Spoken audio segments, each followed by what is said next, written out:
Hi guys, and welcome to the last video of the ODE series, which is the Euler's method. So what is the Euler's method in the first place? Euler's method is an approximation method, which is why it's slightly different from the first four methods. It won't give us the exact values of the function per se, right? And it applies to almost any DE.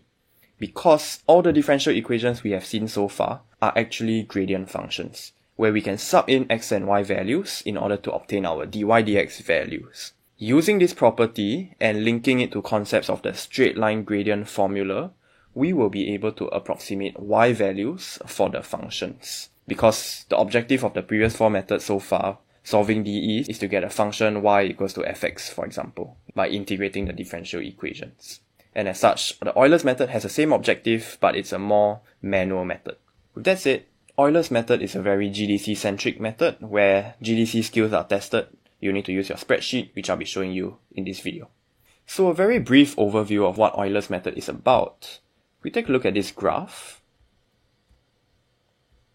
This is, let's say it's y equals to fx. We do not know what the y equals to fx is, okay, the function. But what we do know is dy dx equals to f prime x. We know this. It is given to us in the questions because questions always give the differential equation first. So having known the gradient function and the values, we can work backwards in order to get our y values, which is the objective of this Euler's method. So objective, I'd like to say, is finding yn. This is the key to the Euler's method. And how are we going to do that? Let's say we have a xn, yn. Okay, we have this value here. We want to go up to xn plus 1. We want to approximate this. How are we going to approximate the second point having known the first point? So usually IB questions will give you the coordinates of the first point, xn, yn. We will be drawing a gradient at the point of xn, which is like a straight line, let's say, like a straight line here. And you notice that when this straight line hits xn plus 1, the value of the straight line, y value, doesn't actually match the blue curve. And therefore we call it an approximation. Because the whole concept of Euler's method in this case, it's based off drawing tangents and approximations. We just want to get close to it. We don't exactly obtain the exact values. You can see if this continues to go on, let's follow the gradient of this xn plus 1 point. We can continue to draw another straight line here and go up to the next xn plus 2, and it will go further and further. It will like diverge, and that's why it's an approximation only. But how does this even work in the first place? Alright, let's recap a bit of our straight line formula. So we know that the gradient of straight line equals to yn minus 1 over xn minus xn minus 1. We always say it's the rise over run. So the difference in y's over the difference in x's. Gradient of straight line, do we know the tangents? Yes, we know it. Okay, it's given to us because the gradient functions are given to us. So just sub the values in, and we can get our dy dx equals to yn minus 1 over xn minus xn minus 1. In the Euler's method, we usually call dy dx xn minus 1, yn minus 1.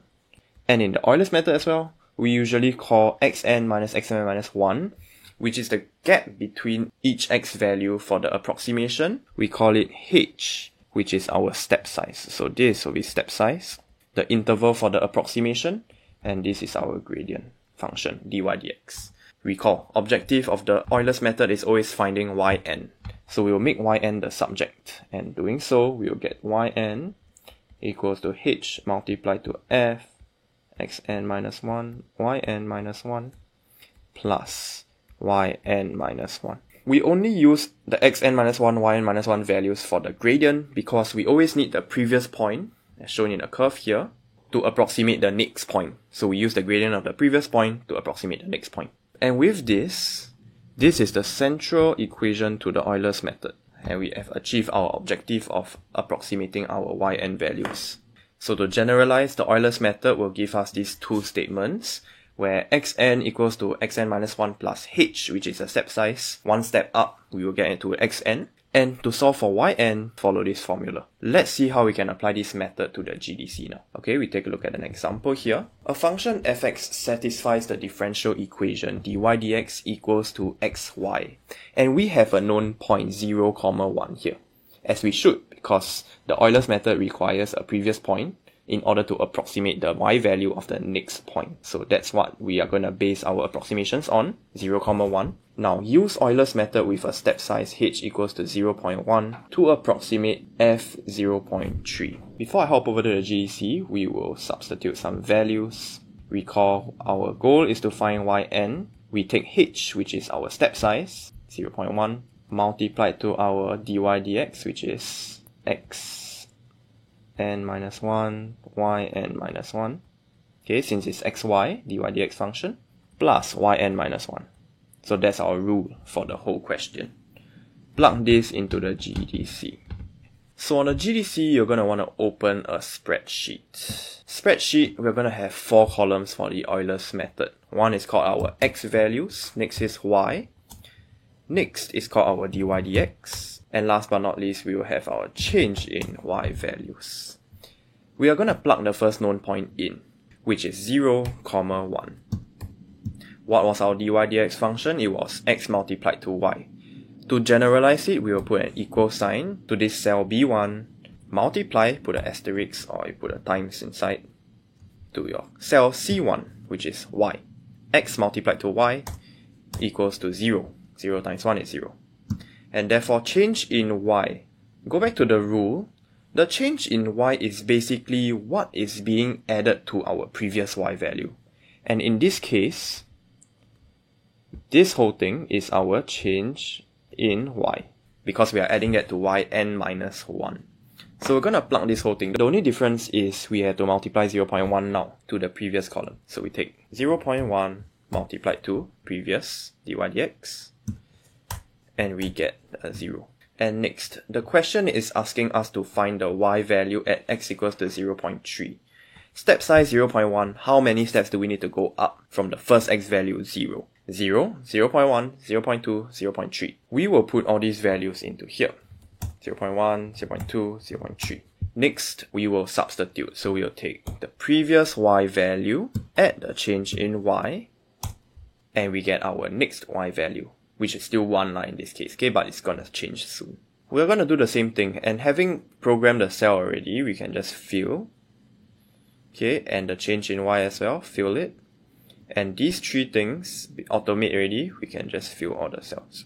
Okay, we don't actually need these last 2 cells because we won't be going past 0.3. I'll highlight it in yellow, and that is our final answer. When x equals to 0.3, by Euler's method, we approximate y equals to 1.03. Let's copy this value back, okay, and we will plug this into our working use of GDC. So just copy the table, put it down as a working.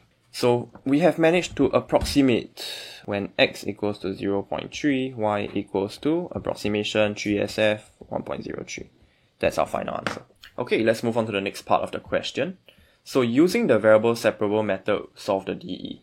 Okay, so as per the previous questions, we've looked at similar method. Since dy dx equals to xy, we will separate our variables 1 over y, dy dx equals to x. Integrate both sides with respect to x. We will get integral of 1 over y dy equals to integrate x dx. So we get a nice ln mod y equals to x squared over 2 plus c, where c is any arbitrary constant, and then we will simplify it a little bit more. Mod y equals to e raised to the power of x squared over 2 plus c, and then we have a plus minus. We can just put it as this, plus minus e raised to c multiplied to y equals to a e x squared over 2. Okay, we let a equals to plus minus e power c. Okay, now we solve for our a constant. So we have the known point 0, 1, y 0 equals to 1, and we will have 1 equals to a e to the power of 0, which is 1. So a equals to 1, and therefore we have y equals to e to the power of x squared over 2. That's the variable separable method.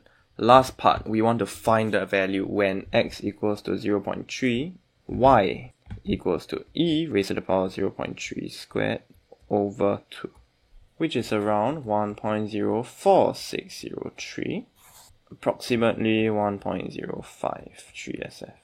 If they want exact, of course, we leave it in terms of the natural base. This goes to show that the exact value 1.05, a bit different from the 1.03 estimate that we had when we used the Euler's method. And one final point to note, let's say for example we go up to x equals to 0.4. Concavity plays a pretty big role in the approximations we get using the Euler's method. If the graph is concave upwards, okay, like a smiley face, all the tangents that we have drawn in the first diagram here, the tangents will lie below the curve, just like how the red lines are lying below the blue curve. And as such, we will always get an underestimate. But the opposite is true when we have a concave downwards curve, which is a sad face. All the tangents will be drawn above, and the approximated points will be lying above the actual curve. So we get overestimate. With that said, hopefully you got a better understanding of the Euler's method from this video, how we can use the GDC spreadsheets to solve the questions. And just remember, whenever you see a DE in the exam, there are multiple methods to choose from, but you just need to recognize the correct form and apply the correct technique. Euler's method questions are pretty obvious to see. Usually the questions will give you a step size and so on. Okay, with that said, all the best and thank you for watching this video series.